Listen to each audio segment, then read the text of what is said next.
Nietos con 2 generaciones previas afectadas. Las tasas de trastornos afectivos y trastorno depresivo mayor fueron más elevadas en este grupo de alto riesgo. Vamos a dar paso entonces a la presentación, pero antes de eso, no sé si hay algún comentario al resumen, alguna sugerencia. Bueno, si no hay ninguna sugerencia, entonces sí demos paso a la presentación.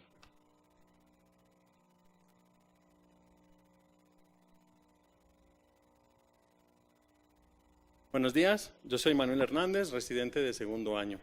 El día de hoy vamos a hablar de este estudio de 30 años en 3 generaciones en alto y bajo riesgo de depresión y coordina la sesión el doctor Lino Palacios. Este es un poco el contenido de nuestra presentación. Vamos a empezar hablando acerca de la prevalencia de la depresión a lo largo de la vida. Después hablaremos de las características clínicas de la depresión, también a lo largo de la vida. Platicaremos el modelo etiológico de la depresión. Definiremos quién es la población en alto riesgo de depresión. Platicaremos acerca de antecedentes del estudio. Hablaremos acerca de conceptos básicos de la metodología utilizada en el estudio, para después entrar de lleno en la revisión del artículo, donde discutiremos los resultados, las fortalezas, y nos llevaremos unos mensajes para tenerlos en cuenta. La prevalencia de la depresión a lo largo de la vida. ¿Por qué es importante entonces considerar el diagnóstico temprano de trastorno depresivo mayor? La prevalencia de la depresión a lo largo de la vida en el adulto mayor se estima que puede variar de un 3 al 6% en muestras comunitarias y se ha visto en cifras de México que puede ir del 2.5 al 5.8. Esto puede incrementar en unidades de terapia intensiva, que puede llegar hasta el 37%.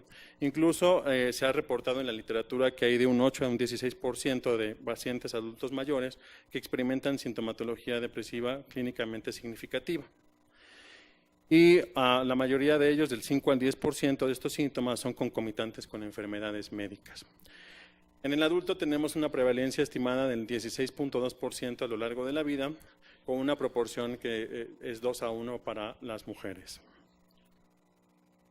Respecto a niños y adolescentes, sabemos que la prevalencia del trastorno depresivo mayor puede variar del 0.4 al 8.3, y sabemos que de estas cifras 0.4 al 2.5 corresponden a la prevalencia en niños, mientras que el 0.4 al 8.3 es la prevalencia en adolescentes. También sabemos que aproximadamente del 8 al 12% de los niños o adolescentes tienen prevalencia a un año de un trastorno depresivo mayor y 20 a 30% de la prevalencia a lo largo de la vida en la adolescencia. La proporción en niños es equitativa, 1:1, y en adolescentes se empieza a ver esta conversión 2:1 a favor de las mujeres. ¿Cuáles son los costos de la depresión? Pues en Estados Unidos en el 2000 se reportó que el 31% del costo total dedicado a la salud fue para atender pacientes con depresión, y se estima que los gastos médicos a 3 años son mucho mayores en niños o adolescentes que tienen un trastorno depresivo comparado con sujetos sanos. Hablaremos de las características clínicas de la depresión según la edad. Entonces, ¿es importante considerar la etapa de desarrollo en la evaluación clínica de los trastornos afectivos? ¿Los niños y los adolescentes se pueden deprimir? ¿Por qué es importante entonces la edad de inicio? Las características clínicas en el adulto mayor, como podemos saber, el mal estado anímico puede ser menos frecuente en ancianos con depresión que en adultos más jóvenes. En ellos existe una relación entre la enfermedad y la depresión coexistente, ya que esta puede ser bidireccional. Problemas médicos como el dolor crónico pueden predisponer a la depresión, y esta a su vez se asocia con peor evolución de enfermedades como las cardiopatías. La depresión en los adultos mayores puede incluso ser monosintomática y muchos de sus síntomas mimetizan otras condiciones médicas, como los problemas del sueño, la fatiga, los cambios en el apetito, la anedonia, los síntomas físicos y el deterioro cognitivo. En la literatura no hay cifras exactas de cuánto es el porcentaje de deterioro cognitivo, y esto se puede deber quizás a que son síntomas transitorios y es difícil llegar a un porcentaje exacto. Respecto a la depresión en el adulto, se sabe que por estudios naturalísticos que el periodo de duración de un primer episodio oscila entre los 6 a 9 meses, llegando a autolimitarse. Sin embargo, si no recibe tratamiento o atención médica oportuna, la probabilidad de que éste se cronifique y los episodios posteriores sean resistentes a tratamiento incrementa.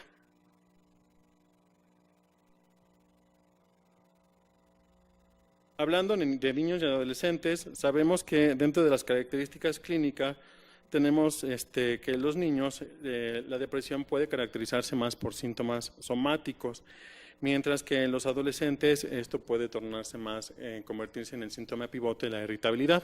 También es importante comentar que cuando se acompaña de síntomas psicóticos durante la niñez, estos tienden a ser más alucinaciones auditivas y en los adolescentes empiezan a tener una composición de ideas delirantes.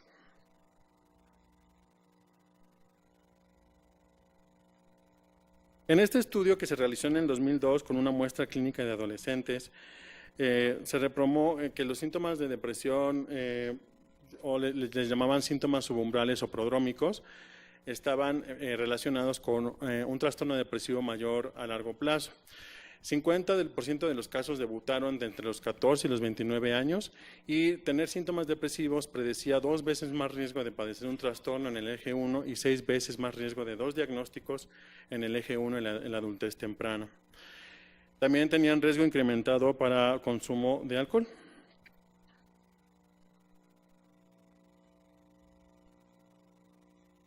En este estudio también que realizó la misma autora del artículo que vamos a revisar el día de hoy, fue un seguimiento de un curso clínico de adolescentes con depresión que fue de 1992 a 1996. Los resultados finales de este estudio mostraban que los adolescentes y los niños que tenían depresión a la larga presentaban una funcionalidad social deficiente, tendencia a tener episodios recurrentes, llegaban o alcanzaban menos logros académicos, tenían un riesgo incrementado de suicidio, ya que 50.6% realizó un intento suicida y 22% realizó múltiples intentos suicidas, inclusive un 7.7% consumó este intento. Y a la larga vez, pues, también impactaba en la parte profesional con un desempleo a largo plazo. Vamos a hablar del modelo etiológico de la depresión. Las variables de inicio influyen en el modelo etiológico. ¿Qué nos aportan los estudios en gemelos, familiares y en adopción? ¿El modelo de poblaciones en alto riesgo podría ayudar a entender esto? La heredabilidad se entiende como el porcentaje de la varianza explicada para factores genéticos. Los factores genéticos entonces tienen un papel importante. No se ha identificado una variación genética específica, pero se ha visto que los hijos de padres con TDM tienen mayor riesgo para ellos también presentar este trastorno. Esto se debe a que hay múltiples factores genéticos que interaccionan con el ambiente. La depresión se compara hoy en día con patologías complejas como la depresión, la hipertensión o el cáncer, y no solo existe un gen suficiente que desencadene o aporte el riesgo para desarrollar un TDM por sí solo. Cada mutación susceptible aporta una pequeña fracción de riesgo de interacción. Entonces estamos hablando de un trastorno genético complejo.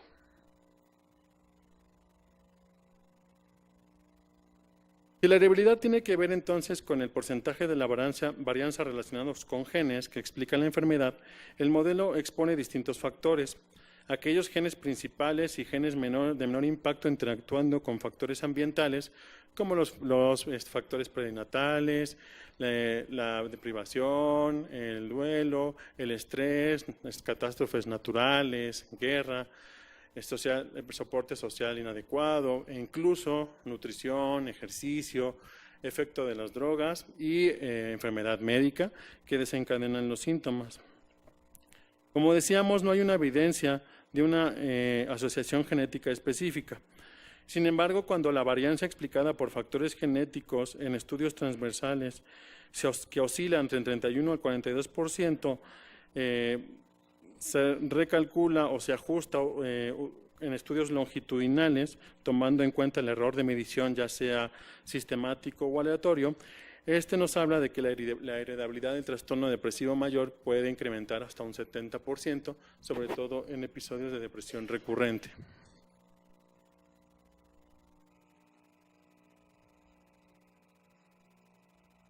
¿Qué sabemos de la agregación familiar de la depresión? El trastorno depresivo mayor, ya sabemos que es un trastorno familiar. Familiares de primer grado de un paciente con trastorno depresivo mayor tienen 3 veces riesgo incrementado que la población general. Estos estudios pueden ser tanto estudios bottom-up, o sea, examinando primero a los familiares de los niños o adolescentes, o top-down, empezando con los descendientes de pacientes con trastorno depresivo mayor, como es el caso del artículo que vamos a revisar el día de hoy. Según este metaanálisis, en donde se comparó el riesgo de padecer trastorno depresivo mayor en sujetos con familiares de primer grado con trastorno depresivo mayor, los predictores de agregación de familiar fueron episodios recurrentes, una edad de inicio antes de los 20 años y también episodios prolongados. En este estudio se vio que el riesgo de morbilidad oscilaba entre el 16.6% y el 21.6%, y el promedio de presentar un TDM es cerca de 3 veces mayor. Sobre todo, como decíamos, episodios recurrentes, edad de inicio de menos de 20 años y una duración prolongada. ¿Y cómo tratar de diferenciar cuál es el factor ambiental del factor genético? Bueno, pues tenemos que hacer uso de estudios en gemelos. Los estudios en gemelos sirven para determinar la variancia genética y tratar de separarla un poco de la medioambiental. Los factores ambientales se dividen en el entorno compartido y no compartido. Los estudios en gemelos reportan que la varianza explicada para factores genéticos oscila entre el 24 al 51%. Y para el ambiente compartido de un 0.21 y no compartido del 22 al 83%. No se encontraron diferencias significativas en la heredabilidad del TDM por género, a pesar de que se conoce que el riesgo en mujeres es mayor. Finalmente, utilizamos los estudios de adopción. Estos estudios abordan los factores ambientales tratando de separarlos de la parte genética, ya que comparan un riesgo conferido por padres biológicos no involucrados en la crianza y el riesgo conferido por los padres adoptivos. En este metaanálisis también se asoció que ambos padres con trastorno depresivo mayor, y en particular la madre con trastorno depresivo mayor, era un factor de riesgo tanto en sujetos adoptados como no adoptados. Se asoció que el riesgo incrementado en estos sujetos adoptados podía ser con un riesgo relativo de 2.96 y no adoptados con un riesgo relativo de 2.19.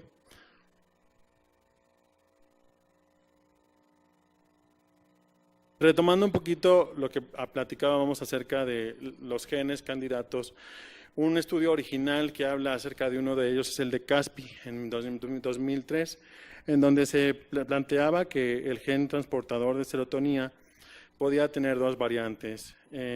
Tenía la variante larga o protectora y la variante corta que se relacionaba con síntomas depresivos, y se veía que estos sujetos tenían una activación en reposo de la amígdala y del hipocampo. Entonces, ¿cuáles son los factores de riesgo para un trastorno depresivo mayor? ¿Qué factores se han relacionado con el desarrollo de un episodio depresivo en la infancia y en la adolescencia? Sabemos que los factores de riesgo para un trastorno depresivo mayor en este grupo de edad son los trastornos ansiosos o de conducta disruptiva, la baja autoestima, las pocas habilidades sociales, una disfunción familiar, ya que hay discordia parental, pobre comunicación, prácticas disfuncionales de paternidad o violencia intrafamiliar, y lo que ya hemos platicado en las diapositivas anteriores de los factores genéticos. Vamos entonces a aclarar quiénes son las poblaciones en alto riesgo, cómo se definen, cuáles son los hallazgos en los estudios que utilizan poblaciones de alto riesgo. ¿Quiénes son estos sujetos? Son sujetos que tienen una historia familiar de depresión, familiares con primer grado de depresión y madres con depresión. En este punto, en el estudio publicado en 1999 por Goodman, él trató de explicar un modelo explicativo de la transmisión de la depresión de la madre al hijo. Y él habló de 4 factores importantes que estaban involucrados en esto. El primero era la genética. El segundo eran las dificultades en la neuroregulación que impactan negativamente en el afecto del niño, la exposición a conductas, afectos y cogniciones negativas de los padres, en particular de la mamá, y situaciones estresantes en la vida del infante.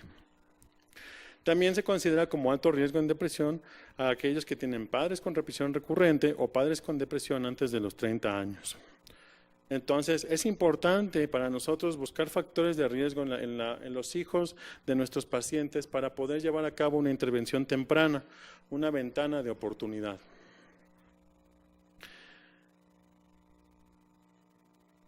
En esta cohorte de seguimiento de niños y adolescentes de 1977 a 1998, con un total de 354 participantes, se determinaron los predictores para que un trastorno depresivo mayor pudiera pasar o continuar, transicionar de la adolescencia a la etapa adulta. 32% de estos sujetos experimentaron sintomatología depresiva entre los 18 y los 26 años y se encontró que tener un padre o un hermano con trastorno depresivo mayor tenía un riesgo relativo de 1.84 y 2.88 relativamente, mientras que tener un hermano con consumo de sustancias o intentos de suicidio previo tenía un riesgo relativo de 2.32. ¿Cuáles son los antecedentes del estudio? Sabemos que hay 2 a 3 veces más riesgo de trastorno depresivo mayor en la infancia o en la adolescencia en aquellos sujetos descendientes de padres con trastorno depresivo mayor. Entonces, ningún estudio previo antes había contemplado más allá de 2 generaciones y el objetivo de este estudio fue examinar la agregación familiar de los trastornos psiquiátricos y la funcionalidad en nietos según el estado depresivo de los padres y los abuelos. En esta tabla que les estoy mostrando son los tres reportes previos del artículo que vamos a revisar el día de hoy. El primero fue publicado en 1997, cuando llevaban 10 años de seguimiento, en donde se compararon primero la primera generación, G3 y G2, y se encontró un riesgo relativo de los hijos de padres con depresión de 2.39, así como la presencia de fobias con un riesgo relativo de 2.98. En el segundo estudio, ya a 20 años, empezamos, como habíamos visto en el resumen, a tener algunos de los nietos. Y estos nietos demostraron tener un riesgo relativo de 2.33 en sujetos que tenían padres y abuelos con depresión. En el artículo del 2016 se volvió a hacer los cálculos para verificar la relación solamente del riesgo de padre a hijo y se confirmó que esta podía incluso aumentar o disminuir y el riesgo relativo podía ser 3.3. Entonces, en estas tablas podemos ver que no solamente tener un padre o un abuelo con depresión, 2 generaciones previas afectadas puede propiciar episodios depresivos, sino que estos además iniciarán a edades más tempranas y tendrán mayor severidad. Por lo tanto, los TDM en los padres no solo predice mayor riesgo de presentar la enfermedad en sus descendientes, también en síntomas afectivos y ansiosos en edades más tempranas y de mayor intensidad en sujetos sin generaciones previas afectadas. Hablando un poco acerca de los términos metodológicos, vamos a definir qué es una cohorte. La cohorte, bueno, sabemos que en la antigua Roma eran soldados de las mismas que compartían las mismas características y actualmente son sujetos que son evaluados en repetidas ocasiones a lo largo de un periodo de tiempo elegido por el investigador, determinado para conocer la prevalencia y la historia natural de la enfermedad. Representan una estrategia de gran relevancia para la investigación en factores involucrados en la cadena causal. Entonces, las cohortes son el tipo de estudio idóneo para evaluar las variables de supervivencia. Estas variables de supervivencia son las que cuentan el tiempo que transcurre desde la entrada del sujeto en el estudio hasta que se produce un determinado suceso, que a pesar de su nombre supervivencia, no tiene por qué estar relacionado con la mortalidad o la morbilidad. Entonces se trata de comparar una variable dicotómica, es decir, la ocurrencia o no del suceso entre el grupo de intervención y el grupo control, con la diferencia de que tendremos en cuenta el tiempo que se tardó para que el proceso suceda. El modo adecuado para analizar este tipo de resultados es utilizar el modelo de regresión de Cox, en donde se tiene en cuenta además la producción del suceso, el tiempo que tarda en producirse. La regresión de Cox nos proporciona 3 resultados: la mediana del tiempo en el que se han presentado el suceso en 50% de participantes, el tiempo en el que se produce el evento y la tasa de riesgos instantáneos, o también conocida por su nombre en inglés, hazard ratio. Entonces, el hazard ratio representa cuánto más probable es que se produzca el suceso a que no se produzca en sujetos en estudios versus controles. Y es como si fuera un efecto de dominó. Es decir, nosotros tiramos la primera pieza de nuestra cadena de dominó y vamos viendo cuántas piezas van cayendo a lo largo del tiempo. Vamos a entrar entonces en el artículo. Es un artículo publicado en JAMA Psychiatry con un factor de impacto de 15.3. La autora del estudio es la doctora Mirna Weissman. Este estudio fue desarrollado en el Instituto Psiquiátrico del Estado de Nueva York. Actualmente en este estudio se contaban ya con 251 nietos con una edad promedio de 18 años, habiendo sido entrevistados en al menos 2 ocasiones. Los padres biológicos habían sido entrevistados al menos 4.6 ocasiones y los abuelos habían sido seguidos hasta los 30 años. Hubo 6 oleadas de entrevistas o 6 tiempos de entrevistas, como ya habíamos platicado, a los 0, a los 2, a los 10, 20, 25 y 30 años. La tercera generación inició en el tiempo, el periodo 3, donde había 90 nietos con edad promedio de 11 años, y en el tiempo 5, donde había ya 161 nietos con edad promedio de 12 años. La hipótesis de este estudio es que los nietos con 2 generaciones previas con trastorno depresivo mayor tendrían tasas mayores de depresión, y se definió alto riesgo como tener 1 o más abuelos con un trastorno depresivo mayor en sujetos de la generación 3. Aquí tenemos los resultados de los abuelos, donde vemos una predominancia por el sexo femenino. También en el estado civil la mayoría eran casados y predominaba el estatus escolar de preparatoria. En esta otra mostramos a los padres, donde aquí el estado civil predominante era casado. La escolaridad más importante tendía a ser entre la preparatoria y la prepa, y el empleo tendría a ser un empleo de tiempo completo. Respecto a los nietos, sabemos que los nietos tenían una escolaridad que podía repartirse entre un grado menor en la preparatoria y la universidad, y esto debido a que muchos de ellos todavía no han alcanzado una edad de riesgo para el trastorno depresivo mayor. En esta otra tabla podemos ver las edades promedio en las que empezaron a ser entrevistados los sujetos y cuántas entrevistas recibieron.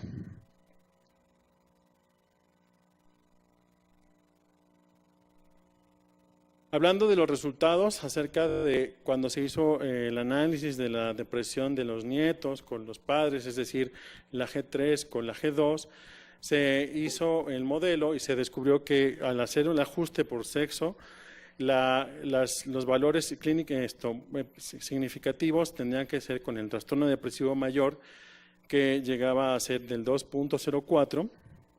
También era significativo cualquier trastorno disruptivo con 1.69, abuso de sustancias con 2.50 y también dependencia de sustancias con 2.77, así como cualquier ideación o gesto suicida con un hazard ratio de 2.37. Cuando se hizo el ajuste y se calculó las 3 generaciones tomando en cuenta el estado depresivo del abuelo, estas cifras variaron un poco y se veía que cuando existía 1 o más abuelos con trastorno depresivo mayor que interactuaban con una generación previa, es decir, padres y abuelos con trastorno depresivo mayor, el riesgo para un episodio depresivo mayor aumentaba al 2.70%. y continuaba siendo significativo cualquier ideación o gesto suicida. En resumen, la dependencia a sustancias mostró que al hacer esta segunda interacción, mostró un hazard ratio de 3.14, cualquier trastorno afectivo de 2.98, ideación o gesto suicida de 2.60 o cualquier trastorno de ansiedad de 1.61. Uno de los puntos importantes del estudio que recalcaba es que, aunque ellos habían sugerido que bastaba con tener un abuelo con depresión para que la generación 3 tuviera mayor riesgo, la sola depresión del abuelo no influía en esto, sino que tenía que ver con la relación entre la depresión del abuelo y la depresión en el padre, que es lo que realmente confería el riesgo. ¿Cuáles son las limitaciones y las fortalezas que encontramos en este estudio? Las contras es que se habla de una muestra pequeña para determinar los efectos relacionados al género. Pocos sujetos tenían una sola generación previa con trastorno depresivo mayor y había una falta de diversidad étnica. Otro punto importante es que la muestra original de sujetos fue tomada de una muestra clínica, lo cual es difícil extrapolar los resultados a una población comunitaria o una población general. ¿Cuáles son los pros de este estudio? Pues bueno, se trata de un primer estudio que contempla 3 generaciones, lo cual es un trabajo muy fuerte para poder llevar a cabo todos estos resultados y mantener todos estos reportes. Se trata de una cohorte transversal que, como vimos, es el tipo de estudio indicado para entender la historia natural de la enfermedad, y se utilizaron instrumentos válidos como el Kidsats-PL o el Kidsats de adultos, que son las herramientas diagnósticas gold estándar. Finalmente, ¿cuáles son nuestros mensajes para llevarnos a casa? Cuando evalúas y encuentras adultos mayores con depresión, en especial una depresión recurrente, sus descendientes están en alto riesgo para desarrollar un trastorno afectivo, consumo de sustancias y trastornos de ansiedad. Este grupo de muy alto riesgo es un subgrupo cuya varianza explicativa del eventual trastorno afectivo principalmente depende, o parece que depende, de factores genéticos. Es necesario tomar en cuenta aquellos sujetos con una edad de inicio más temprana, los cuales pueden conformar en sus familiares de primer grado otro grupo de alto riesgo. La población en alto riesgo es potencial sujeto de investigación de biomarcadores para depresión. La importancia de poder caracterizar a sujetos en alto riesgo que inician con su trastorno afectivo a edades muy tempranas, es decir, antes de los 12 años, tiene implicaciones en el tratamiento y en el pronóstico de estos sujetos. Esto puede hacer que llevemos a cabo intervenciones que modifiquen los hábitos de vida saludable y los estilos del pensamiento.